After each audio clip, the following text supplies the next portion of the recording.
पैदा होना, बड़ा होना और विधिवत आकार लेना ये तय प्रक्रिया है। शेक्सपियर ने लिखा था कि नाम में क्या रखा है, लेकिन कई बार नाम के साथ लगा टैग पहचान बन जाता है। कभी मध्य प्रदेश की गिनती बीमारू राज्यों में हुआ करती थी, लेकिन शिवराज सरकार आने के बाद विकास का पहिया ऐसा दौड़ा और उदय हुआ मौजूदा विकसित मध्य प्रदेश का। The best brains of the nation may be found on the last bench of the classroom.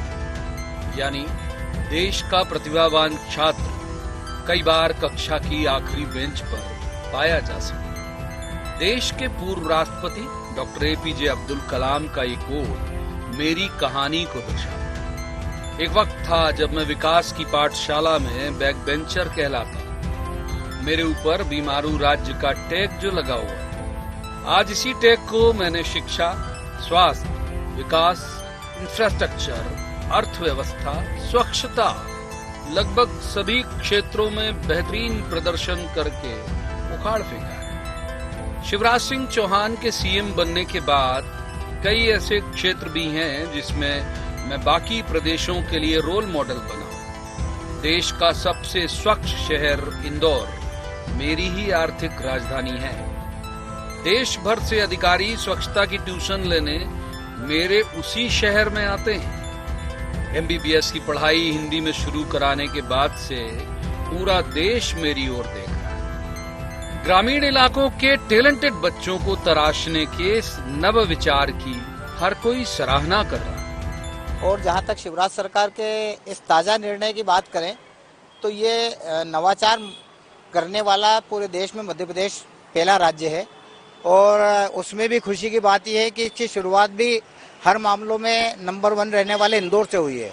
निश्चित रूप से ये नवाचार इसलिए भी महत्वपूर्ण है कि ग्रामीण इलाकों के बच्चे जो पढ़ने आते हैं, खासकर मेडिकल में, उनमें एक झिझक होती है, क्योंकि ग्रामीण इलाकों का बच्चा ये सोचता है कि मैं अंग्रेजी बोल नहीं पाऊंगा, अंग्रेजी समझ नहीं पाऊंगा, अंग्रेजी को पढ़ नहीं पाऊंगा। उस लिहाज से मध्य प्रदेश सरकार का ये कदम एक ऐतिहासिक कदम है और निश्चित ही इसके दूरगामी परिणाम बहुत अच्छे होंगे। तो सबसे बड़ी सौगात तो हमारे महाकाल मंदिर में आप देख रहे हैं, महाकाल लोक के रूप में जो दी है, जिसका मोदी जी ने उद्घाटन किया। फिर अभी परसों हमारे सीएम साहब इंदौर आए थे, सीएम राइज बिल्डिंग के रूप में, सीएम राइज स्कूल के रूप में करोड़ों की सौगात देके गए। पिछले 15 सालों में इंफ्रास्ट्रक्चर के क्षेत्र में हुआ विकास पूरे देश के लिए बेंचमार्क बना हुआ है। बारिश में कीचड़ से सनी, गर्मी में धूल से सराबोर, ये सब जो रास्ते थे अब पक्की सड़कों में तब्दील हो गए। शिवराज सरकार ने प्रदेश में करीब 1,75,000 किलोमीटर तक सड़कों का जाल बिछाया, जिसने गांवों और शहरों को आपस में जोड़ दिया। घरों में कुछ वक्त के लिए दर्शन देने आने वाली बिजली भी अब मेरी मेजबानी से खुश होकर यहीं रुक गई है। ग्रामीण इलाकों में तक लोगों को 24 घंटे बिजली मिल रही है। कि बिजली की जो समस्या थी शिवराज सरकार के पहले जो दिग्विजय सिंह की सरकार थी, उस समय तो अंधकारमय था प्रदेश। भारतीय जनता पार्टी और शिवराज सिंह सरकार के आने के बाद जो बिजली की समस्या है वो तो बहुत, आप ये समझ लीजिए कि लगभग खत्म हो गई। दूसरा रहा सड़कों का सवाल, तो सड़कों को भी अच्छा बनाया है भारतीय जनता पार्टी और शिवराज सिंह सरकार ने। गाँव में भी सड़कों को जोड़ा है और प्रधानमंत्री जो अटल बिहारी वाजपेयी की जो योजना थी कि गांव से शहर को जोड़ना है, उसके तहत भी बहुत सी सड़कें बनी हैं और अभी भी लगातार बढ़ रही हैं। बेहतरीन शिक्षा से नवंकरों को सींचने की बात हो या खेतों में सिंचाई का रकबा बढ़ाकर गेहूं उत्पादन में पंजाब को पीछे छोड़ने की, मैं हर क्षेत्र में बलवान हुआ हूं। इंदौर में 1996 में खुला IIM, 2008 में खुला IIT, सालों से देश के उज्जवल भविष्य को ये संस्थान संवार रहे। प्रदेशवासियों को बेहतर स्वास्थ्य सुविधाएं देने के लिए भोपाल में एम्स भी है। बीते सालों में सिंचाई का रकबा 7 लाख हेक्टेयर से बढ़कर 45 लाख हेक्टेयर हो गया। इसके अलावा देश की जीडीपी में भी मेरा योगदान 3.6% से बढ़कर 4.6% हो गया। इस साल मेरा विकास दर 19.76% रहा, जो देश में सर्वाधिक है।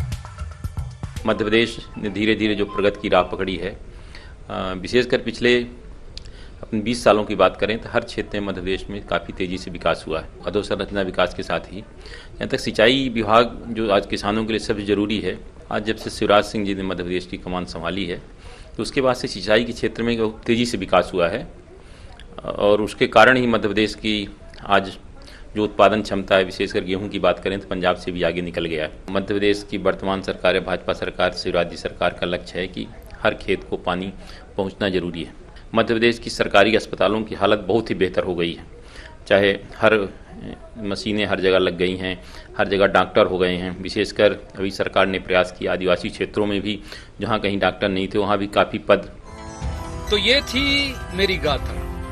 कितना अच्छा लगता है जब आप किस्सा गोई के अंदाज में अपनी खुशी, अपने गम, अपनी उपलब्धियां किसी से साझा करते। इस पूरी कहानी को सुनाते वक्त मैंने आपके चेहरे में आते जाते भाव देखे।